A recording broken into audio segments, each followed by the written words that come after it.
Welcome back to Partnerships Unraveled, the podcast where we unravel the mysteries about partnerships and channel on a weekly basis. My name is Alex Whitford and I'm the VP of Revenue here at Chanext. And this week, I'm excited to welcome our special guest, Michelle. How are you doing? Good. I'm doing great, Alex. How are you doing today?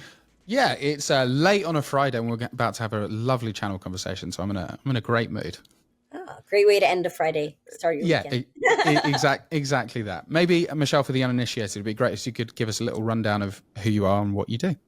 Sure. My name is Michelle Ragusa-McBain. I am the VP of Global Channels at SonicWall, and I've been there almost a year and a half, so I'm very excited to be there. But I've been in the technology channel for about 20 years now, which is hard to believe, but an amazing place to be. I feel that the channel is one of the most wonderful communities, whether you're a vendor or partner or end customer. We all work together to help one another and lift each other up. And I spend a lot of time on the road working with a lot of different people. And so they become my second family, which I really appreciate and enjoy. That's awesome. And 20 years in the industry. The channel, I've only been in it 10, so you are doubling me, but I've seen channel go through its changes, and maybe there's pre-COVID and post-COVID, and the market has changed. SonicWall just relaunched its partner program, and you've made some changes to ensure that you stay as relevant as possible in today's market. I'd love to hear about some of those changes. Sure. Well, one of the things that brought me to SonicWall was our CEO and our CRO. So Bob Van Kirk and Jason Carter have words that they use, which are not just words, but actions. And they call it outside in listening. Seems easy enough. I think we all should be doing it, but for whatever reason, it doesn't always occur. And so the premise of this is that we won't create anything in a vacuum without getting partner feedback, without understanding their needs, about taking good to great, and really understanding our challenges or their challenges with us and how we can improve those. So we do that through a number of different ways. We have partner advisory councils. We have technical advisory councils around the world. We also go to a lot of events and have a lot of forums where we talk to our partners, QBRs, and we help listen and learn what's working, what's not, what can we do to make this the best it can be for you, to make us the best vendor that you work with. And in our surveys, in our conversations, what came back were a few key things. And so we took all of that feedback and we incorporated it into our new SecureFirst program, which we launched globally in February of this past year. And so what we did was a few things. One, we lowered the rebate threshold. We know that more partners need to reinvest back into their business. And so to give more partners access to that, we made it available to them. We're very grateful for the partnerships that we have. We're 100% channel, which means everything we do is with our channel partners by our side. And without them, we'd be nothing. And it's very important for every vendor out there to read and listen to that, is that they have choice. Our partners have choice. And you not only have to have best in class products, which is sort of table stakes, but you have to be easy to do business with. You have to help them be more profitable and be more successful. And so in addition to that, we started accruing market development funds, something we have not done in the past. We had proposal based. Not everyone had received it.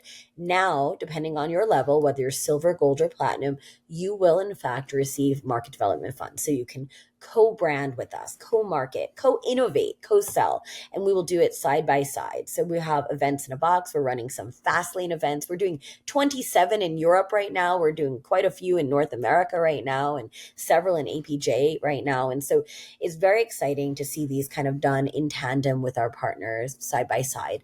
In addition to that, flexible consumption, right? That was a big one.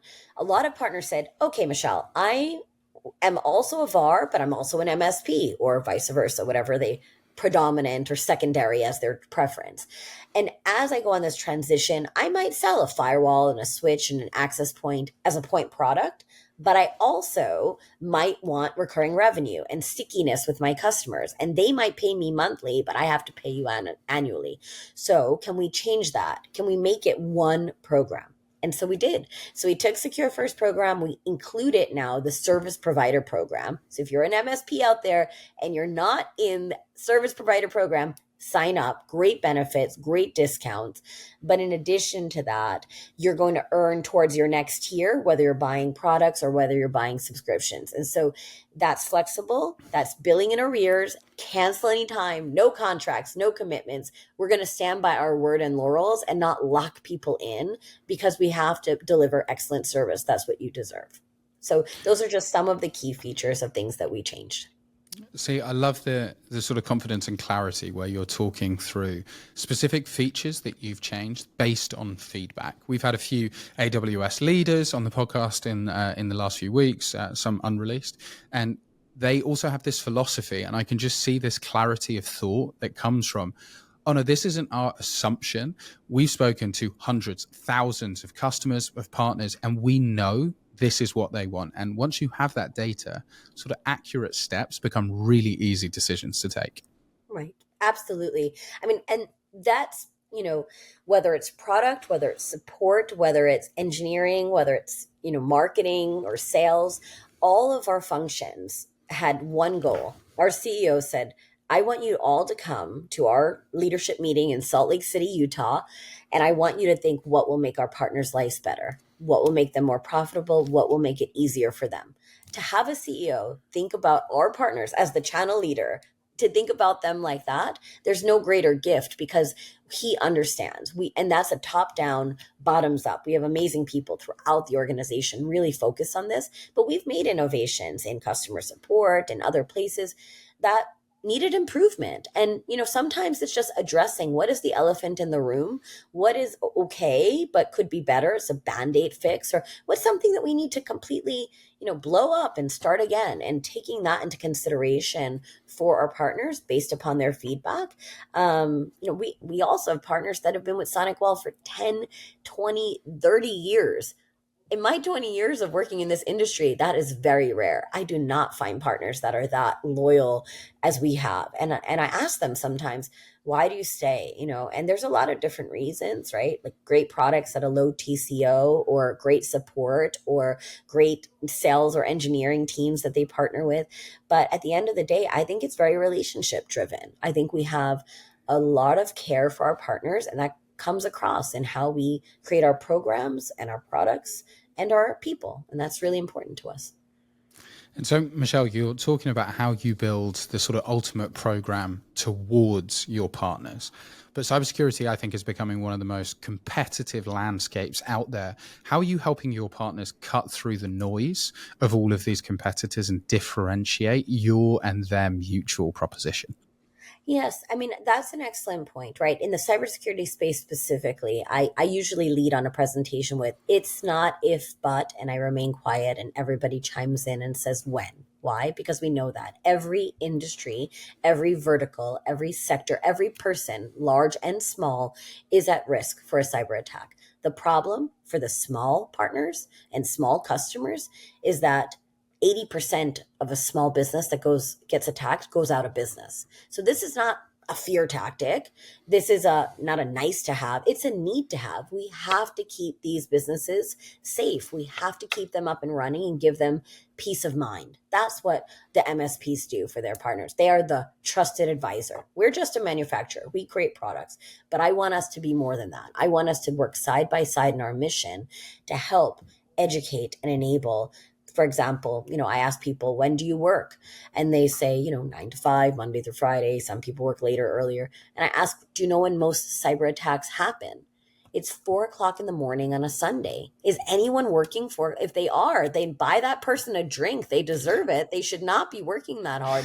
But we have now a SOC 24/7, 365. We have one in North America. We recently opened one in EMEA to keep things separate because of policy and programs. But we also are going to build one in APJC, and we're going to help become an extension of our partners' family so that they too can keep their customers safe. The other thing that we noted is that 80% of the attacks that happen in the cloud. So we made 2 acquisitions over the last 10 months. One was Solutions Granted, which was run by my dear friend, Michael Crean. who would also be an excellent guest for your podcast. I have lots of recommendations. And he was a 18-year partner of SonicWall, ran an MSP, converted it into an MSSP, and now we are able to create at scale and globally what he's done so amazingly for our partners in North America. In addition to that, we acquired a company called Banyan Security. Banyan is a wonderful cloud solution that has in fantastic companies like, let's say, Adobe and Chick-fil-A and very large enterprise spaces. And coming from Cisco, where I spent 14 years, I can tell you both in the Partner Advisory Council there and our Partner Advisory Council and more SMB-focused partners, ZTNA, CASB, Swag, all of these cloud solutions are really not as familiar in the SMB for most partners today. And so we, in this acquisition, are really a sort of a first to market in this space for helping create very cost feasible, high functioning ability for them to protect their partners in the cloud. VPN replacements and other things. So some people will say, do I replace my firewall? What we're most known for. I think it's all about layers of security. We need to make sure that we have at every layer, at endpoint, at email, in cloud, on-prem, in network, you have multiple layers of security. And that's our goal, to help keep our partners and customers safe. So we're talking about how you build a program for your partner, how those partners take out a message to market and educate the customer to protect the customer. But that almost comes backwards to how do you build your team? How do you build the team internally at SonicWall to help drive the right message and the right program out to market? Now, something that I think is really important when we talk about team building is how do we build the team that has the right balance of thought? What do you do to ensure that you have that right diversity of thought, that right inclusivity, and build that right culture? That's a fantastic question that I think is a constant work in progress, if I'm honest with you, for multiple reasons. Everybody looks at things from their purview, from their lens, sort of with horse blinders on. If you're in sales, you think about it from the sales perspective. If you're in marketing, you think about it with the marketing lens. If you're in operations or engineering or product, that's the world you're coming from it. Then you add deeper disconnect, because not only is it your industry or your vertical or your specialization or expertise, but now you add the complication of culture, country, language, theater. So we're in 218 countries and territories around the world. In North America, in Canada, US, LATAM, there are already huge differences within our area here. Now you take that to EMEA and the Middle East and emerging markets in Europe. You take it to Asia Pac and Australia, New Zealand. And so there's a lot of nuances. There's cultural differences, there's team differences. We all need to do one thing, and I'm very focused on that as global channel leader, is how do we create standardization? I'll use McDonald's as an example. No matter where you walk in anywhere in the world, if you order a Big Mac and fries and a Coke, it is going to taste the same. It's going to taste like a Big Mac, fries, and a Coke, unless they don't have cows, and then you're going to have a chicken burger. So outside of that, you're going to have very kind of consistent experience. So when I look at us, I say, what is the onboarding experience for a partner? Well, we had to look at North America. We had to look at Europe. We had to look at Asia. How does it wasn't the same. So how do we create a standard process that no matter where you become your journey as a SonicWall partner, it is similar, it is the same, it is consistent? How do we support you from a customer support perspective, post-sale support, pre-sale support? How do we help educate and enable you? So we started a series called Cafe Tech and Cafe Biz, which we do in 3 different time zones, and we do translate them and store it in our content library. But so from an outside in perspective, it's one, understanding the cultural nuances and the type of persona of who you're targeting and working with, whether it's an internal employee or it's a partner. Those are going to be disparate. So I have a counterpart, and his name is Oz, and he's our global VP of engineering, and he runs a lot of our technical advisory councils. And Oz will say to me, well, let's just merge it together. And I said, we could, because I think there's times where both of that content is the same. However, I think there's times where you're going to have a more sales-minded persona and a more technical-minded persona. And so in those instances, Are we delivering what that person is their need, their superpower, their love language, what they want to hear from us? Are we talking about, speeds and feeds in the weeds to somebody that cares about profitability and margin and M&A? Two different conversations, right? And so we have to be very cognizant of the persona of who we're working with.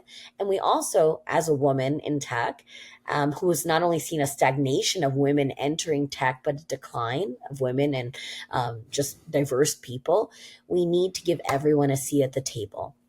Women, diverse candidates, socioeconomic backgrounds, cultural differences, introverts and extroverts, giving room and space for them to breathe and participate in a comfortable way for them. And so regardless of, make, model, and all of those things, does everybody feel included? Does everybody feel heard? Does everyone feel appreciated? Those things are just kind of table stakes fundamentals that, whether you're an employee or a partner, a vendor, a customer, you need to create that space of equality and equity for your team and your partners. Excellent. So we've built the right team. We've designed an awesome program that we're taking to market, and the partners have the right message to take and educate to their customers. And I think that was the game, right? And then I think the world is rapidly starting to change, because you can build that business, but your competitor down the road could build that business plus AI. And that seems to be the sort of dynamite in the soup today, where it's like, oh, hang on, everything is about to change. I'd love to understand, Michelle, from your perspective, how are you leveraging AI to take that and become the catalyst of change with your go-to-market? A number of ways. I mean, AI has been around for a long time. It's just become a very lengthy buzzword with next gen AI. And then you have to really double click on what does that mean for the audience and who's talking about it. In our own tools and technology, we leverage AI for monitoring, for understanding the attacks and breaches that are happening, and for the attempts at those and where they're coming from and the roots of those things. So AI is built, integrated into our products and technology for many years. Beyond that, how does the company grow based upon AI in a number of ways? And we're exploring some of them that we haven't even fully onboarded yet. But one would be customer support, right? And just to be honest, like, it could be terrible or wonderful depending on who you have. And that's the consistency, right? That we look at for any organization. You've been on, I pick up an airline, and we all complain. I said, in a post pandemic world, has support just gotten terrible? I'm on hold for 35 minutes. And if you don't like it in your B2C life, why would you like it in your B2B life? Especially when seconds are important to your customers and downtime is not an option.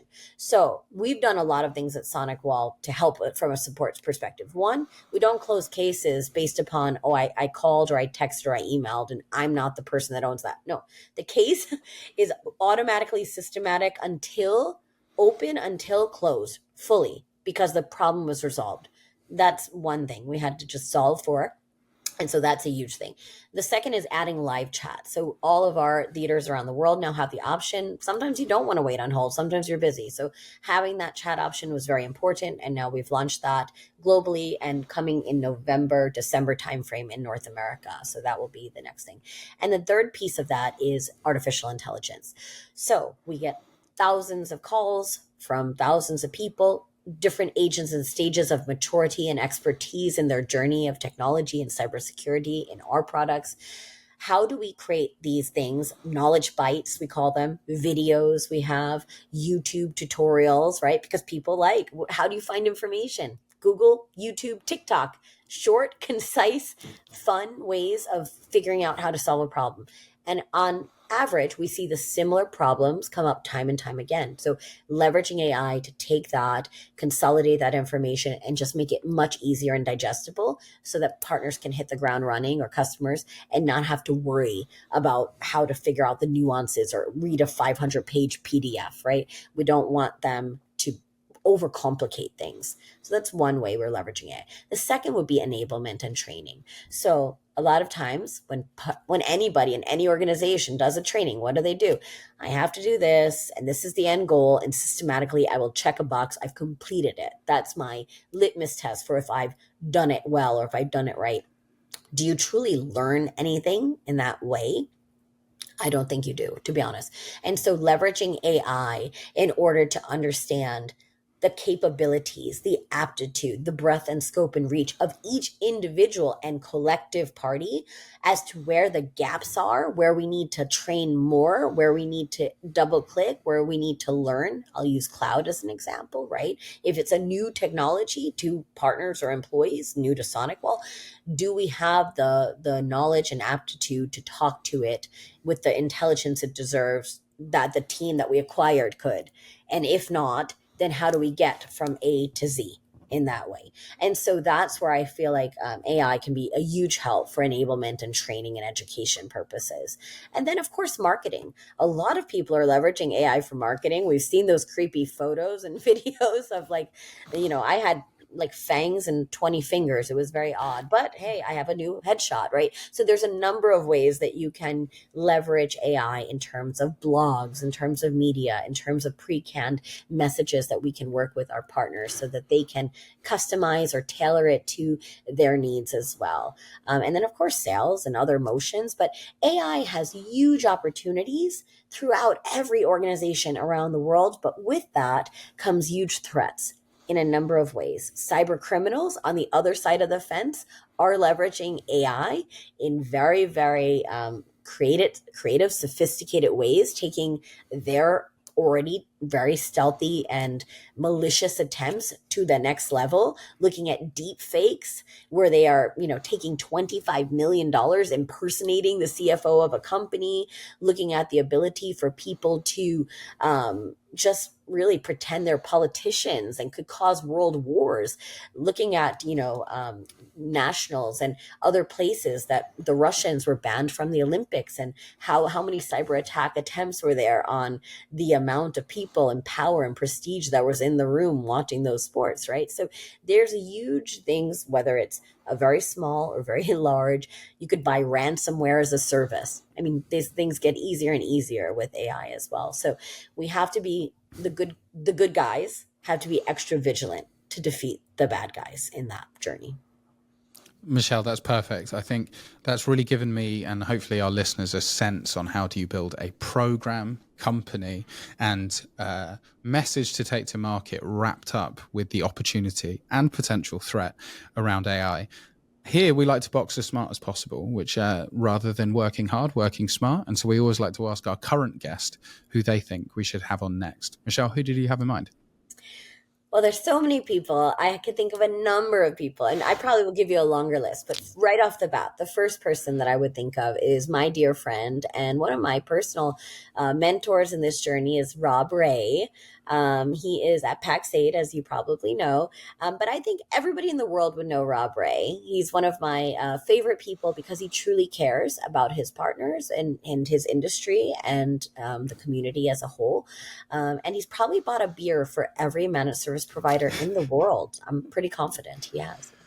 Excellent. Well, I should start an MSP just to get the beer, and hopefully I can get Rob on soon. Yeah, Michelle, thanks so much. It's been a real pleasure having you on. it is my pleasure as well. Thank you for the opportunity, and I look forward to it. If anyone wants to reach out, just find me on LinkedIn. I'm happy to connect.